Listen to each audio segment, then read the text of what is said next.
Na mtazamaji, ni saa 10 jioni saa za Afrika Mashariki, nikitumai kwamba siku yako inakuendea vyema mahali popote ulipo. Hujambo na karibu kwa takriban dakika 30 za taarifa zetu za Mbiu ya KTN.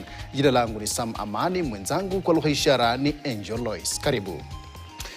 Na mwakili na kinara wa chama cha PLP Martha Karua amezuiwa kuingia nchini Uganda na kuamriwa kurudi Kenya baada ya kuwasili katika uwanja wa ndege wa kimataifa wa Entebbe. Karua ambaye ni sehemu ya timu ya wanasheria wanaomwakilisha mkongo upinzani nchini Uganda, Daktari Kizza Besigye na Haji Obed Lutale, walikuwa wamesafiri hadi Kampala kusaidia timu ya ulinzi ikiongozwa na meya wa Kampala Erias Lukwago. Wakati wajumbe wengine wa Kenya ikiwemo rais wa chama cha wanasheria nchini Charles Kanjama wakitafutwa na maafisa wa uhamiaji, Karua alitolewa nje wakishikiliwa na kuzuiwa kuingia nchini humo. Tukio hilo linatokea miezi michache tu baada ya Karua pia kufukuzwa nchini Tanzania alikokuwa amesafiri kufuatilia kesi ya uhaini ya kiongozi